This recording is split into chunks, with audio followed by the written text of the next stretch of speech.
اعوذ باللہ من الشیطان الرجیم بسم اللہ الرحمن الرحیم۔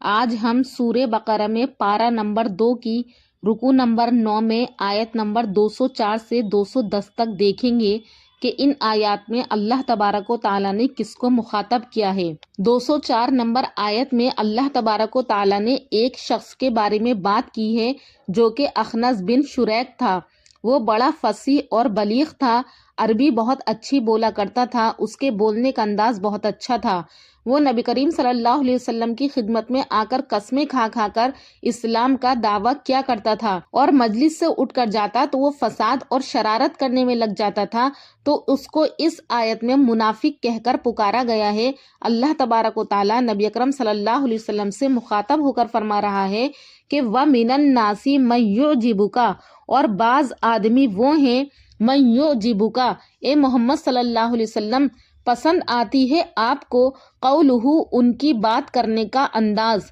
یا ان کی بات چیت آپ کو پسند آتی ہے، فی الحیات الدنیا، دنیا کی زندگی کے کاموں میں، وَيُشْهِدُ اللَّهَ، اور وہ گواہ بناتا ہے اللہ تبارک و تعالیٰ کو، علی ما فی قلبہ، اپنے دل کی بات پر، وَهُوَ أَلَدُّ الْخِصَامِ، اور جبکہ وہ سخت جھگڑالو ہے۔ یعنی اخنس بن شریک کے ہی بارے میں کہا اللہ تعالیٰ نے کہ اے محمد صلی اللہ علیہ وسلم، اس کے بولنے کا انداز آپ کو پسند آتا ہے، وہ آپ سے میٹھی میٹھی باتیں کرتا ہے، اور اپنے ایمان لانے پر کیا ہے اللہ کو گواہ بھی بناتا ہے، لیکن حقیقت میں کیا ہے وہ سخت جھگڑالو ہے، منافق ہے۔ وَإِذَا تَوَلَّى، اور جب وہ پھر جاتا ہے یعنی چلا جاتا ہے آپ کی محفل سے، سعیٰ، تو وہ کوشش کرتا ہے فی الارض، زمین میں، یعنی ادھر ادھر پھرتا ہے، لیفسد فیہا، تاکہ وہ اس میں خرابی پیدا کرے، ویہلک الحرث،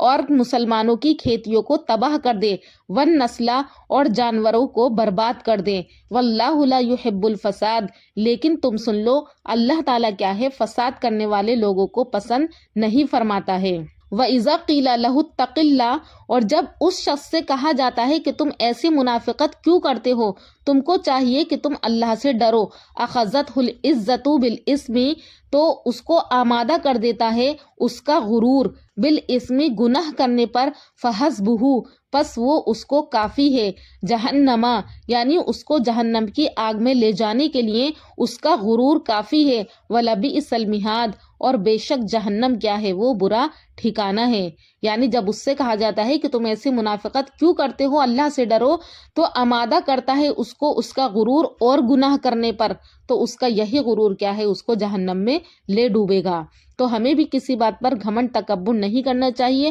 اور نہ ہی ہمیں منافقت دکھانی چاہیے۔ ایسے لوگوں کا ٹھکانہ کیا ہے وہ جہنم ہے، چاہے وہ کوئی بھی ہو۔ آگے اللہ تعالیٰ ارشاد فرما رہا ہے کہ وَمِنَ النَّاسِ مَن یشری، اور لوگوں میں سے ایک شخص وہ ہے جو کہ بیچتا ہے نفسہ،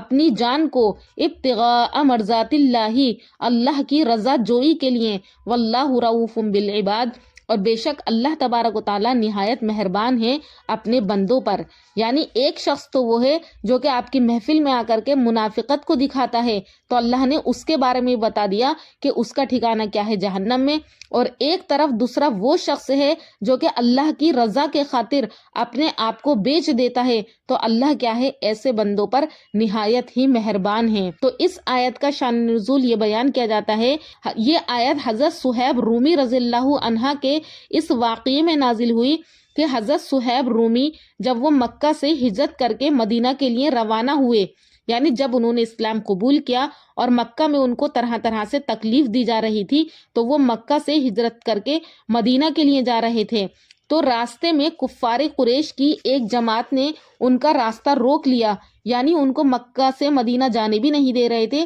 اور ان کو اسلام قبول کرنے بھی نہیں دے رہے تھے۔ جب ان کا راستہ روک لیا تو یہ دیکھ کر حضرت صہیب رومی اپنی سواری سے اتر کر کھڑے ہو گئے، اور ان کے پاس ترکش میں جتنے بھی تیر تھے انہوں نے سارے تیر نکال لیے، کیونکہ حضرت صہیب رومی جو تھے وہ بہت اچھے تیر انداز تھے۔ اور قریش کی انہوں نے اس جماعت سے مخاطب کر کے کہا، اے قبیلہ قریش، تم سب جانتے ہو کہ میں تیر اندازی میں تم سب سے زیادہ ماہر ہوں، میرا تیر کبھی خطا نہیں کرتا ہے، اور اب میں اللہ کی قسم کھاتا ہوں کہ تم میرے پاس اس وقت تک نہیں پہنچ سکو گے جب تک کہ میرے ترکش میں ایک بھی تیر باقی نہیں رہے گا، یعنی میں کیا ہے تم کو اپنے تیروں سے ہلاک کرتا رہوں گا، اور اگر میرے تیر ختم ہو گئے تو پھر میں تلوار سے کام لوں گا جب تک کہ مجھ میں دم رہے گا، پھر جو تم چاہو کر لینا، لیکن میرے زندہ رہتے ہوئے کیا ہے تم میرا راستہ نہیں روک سکتے۔ اگر تم نفع کا سودا کرنا چاہتے ہو تو میں تمہیں ایک بات بتاتا ہوں کہ تم جو ہے میری جان چھوڑ دو، لیکن مکہ میں میرا مال ہے، میں تم کو اس کا پتہ دے دیتا ہوں، تم جا کر کے وہ مال لے لو اور میرا راستہ چھوڑ دو۔ تو اس پر قریش کی جماعت جو تھی وہ راضی ہو گئی، اس نے کہا سوچا یہ تو بہت اچھے تیر انداز ہیں، یہ ہمیں جو ہے جان سے مار دیں گے، لہٰذا سودا اچھا ہے۔ تو حضرت صہیب رومی نے نبی کریم صلی اللہ علیہ وسلم کی خدمت میں پہنچ کر یہ واقعہ سنایا، تو اس وقت نبی کریم صلی اللہ علیہ وسلم نے فرمایا کہ تمہارا سودا جو ہے وہ نفع بخش رہا، کہ تمہارا سودا نفع بخش رہا۔ تو اسی واقعے کے تحت کیا ہے یہ آیت نازل ہوئی، اللہ تعالیٰ نے کہا کہ کچھ لوگ تو ایسے ہیں جو کہ اپنی جان کو بیچ دیتے ہیں اللہ کی رضا کے خاطر اپنے مال کے بدلے میں، اور ایسا شخص جو کرتا ہے اللہ کی رضا کے خاطر اپنی جان کو کیا ہے بچا لیتا ہے، تو اللہ تعالیٰ کیا ہے ایسے بندوں کے لیے نہایت مہربان ہیں۔ تو ہمیں بھی چاہیے کہ ہم بھی اپنے مال کو اور اپنی جان کو اللہ کی رضا کے خاطر خرچ کیا کریں، یا اللہ کی رضا میں اپنے مال کو اور سب چیزوں کو کیا ہے ہمیں استعمال کرنا چاہیے۔ اور آگے اللہ تعالیٰ نے ارشاد فرمایا کہ یا ایھا الذین آمنوا ادخلوا فی السلم کافہ، کہ اے ایمان والو تم داخل ہو جاؤ اسلام میں پورے کے پورے، ولا تتبعوا خطوات الشیطان، اور تم کیا ہے مت چلو شیطان کے قدموں پر، یا شیطان کی اتباع مت کرو، انہ لکم عدو مبین، بے شک شیطان کیا ہے وہ تمہارا کھلا ہوا دشمن ہے۔ بتایا جاتا ہے کہ حضرت عبداللہ ابن سلام یہ یہودیوں کے عالم تھے، اور یہودیوں کے یہاں سنیچر کے دن کی بہت زیادہ تعظیم کی جاتی تھی، اور یہودیوں میں یعنی بنی اسرائیل میں اونٹ کا گوشت حرام تھا۔ تو ان لوگوں کو اسلام کے بعد یہ خیال ہوا کہ موسیٰ علیہ السلام کی شریعت میں تو ہفتے کی تعظیم واجب تھی، اور شریعت محمدیہ میں مطلب اس کی کوئی نہ تو تعظیم ہے اور نہ ہی کوئی بے تعظیمی ہے۔ اسی طرح موسیٰ علیہ السلام کی شریعت میں اونٹ کا گوشت حرام تھا، اور نبی کریم صلی اللہ علیہ وسلم کی شریعت میں اس اونٹ کے گوشت کو کھانا فرض نہیں ہے۔ اگر ہم ہفتے کی تعظیم کرتے رہے اور اونٹ کے گوشت کو حلال جانتے رہے تو ہم کیا ہے اس سے موسیٰ علیہ السلام کی شریعت کے بھی پابند رہیں گے اور شریعت محمدیہ کے خلاف بھی نہیں کر پائیں گے۔ یعنی وہ یہ سوچ رہے تھے کہ کسی بات میں تو ہم موسیٰ علیہ السلام کی شریعت کو آزمائیں گے، اور کسی بات میں ہم کیا ہے نبی کریم صلی اللہ علیہ وسلم کی شریعت کو آزمائیں گے۔ تو اللہ تعالیٰ نے اس خیال کی اصلاح کرنے کے لیے ان کی اس آیت کو نازل فرمایا کہ جس کا حاصل یہ ہے کہ اگر تم مسلمان ہو تو تمہارا پورا کا پورا مسلمان ہونا کیا ہے ضروری ہے، پورے کے پورے تم اسلام میں داخل ہو جاؤ۔ ایسا نہ ہو کہ کچھ کام تم موسیٰ علیہ السلام کی شریعت کے مطابق کرو اور کچھ کام نبی کریم صلی اللہ علیہ وسلم کی شریعت کے مطابق کرو۔ یعنی اے ایمان والو تم اسلام میں پورے کے پورے داخل ہو جاؤ، شیطان کے قدموں پہ مت چلو، کیونکہ شیطان تمہیں ایسی ایسی پٹی پڑھا دیتا ہے کہ ظاہر میں تو وہ چیزیں دین معلوم ہوتی ہیں لیکن حقیقت میں کیا ہے وہ دین کے خلاف ہوتی ہیں۔ پھر آگے اللہ تعالیٰ کہہ رہا ہے کہ فَإِن زَلَلْتُمْ، اگر تم بھٹکنے لگو، من بعد بعد اس کے ما جاءتکم البینات، کہ تمہارے پاس کھلی ہوئی نشانیاں آ جائیں اور تم کو شیطان بہکا رہا ہے، فَعْلَمُوا، تو تم جان لو، ان اللہ عزیز حکیم، کہ بے شک اللہ تبارک و تعالیٰ زبردست ہے اور حکمت کرنے والا ہے۔ یعنی اگر تم کو واضح دلیل اسلام کی مل جائیں اور پھر بھی صراط مستقیم سے تم لغزش کرنے لگو تو یقین رکھو کہ اللہ تعالیٰ کیا ہے بڑے زبردست ہیں، سخت سزا دیں گے۔ اگر تھوڑے دنوں تک اللہ تعالیٰ تم کو سزا نہیں دے گا تو تم اس سے دھوکہ مت کھانا، کیوں؟ اس لیے کہ ان اللہ عزیز حکیم، بے شک اللہ تبارک و تعالیٰ زبردست ہے اور حکمت والا بھی ہے۔ اور اگر کبھی کبھی اللہ تبارک و تعالیٰ کی طرف سے سزا دینے میں دیر ہو جاتی ہے تو یہ لوگ یہ کہتے ہیں کہ حل ینظرون،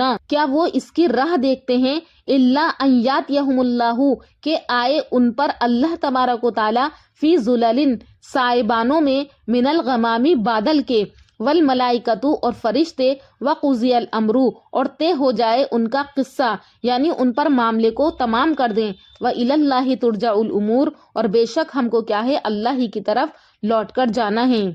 یا پھر اللہ ہی کی طرف لوٹیں گے سارے کے سارے کام۔ یعنی اگر ان لوگوں کو سزا نہیں پہنچتی ہے تو یہ لوگ کیا ہیں ٹیڑھی راہ کو اختیار کر لیتے ہیں اور صرف اس انتظار میں رہتے ہیں کہ اللہ تعالیٰ اور فرشتے بادل کے سائبانوں میں ان کے پاس ان کو سزا دینے کے لیے آئیں اور پھر ان کا کیا ہے قصہ ختم کر دیں. یعنی کیا یہ لوگ اس وقت قبول کریں گے دین کی بات کو جب اللہ تعالیٰ ان کو کیا ہے عذاب دے گا، اور یہ سارے کے سارے جزا اور سزا کے مقدمات کیا ہیں اللہ ہی کی طرف رجوع کیے جائیں گے.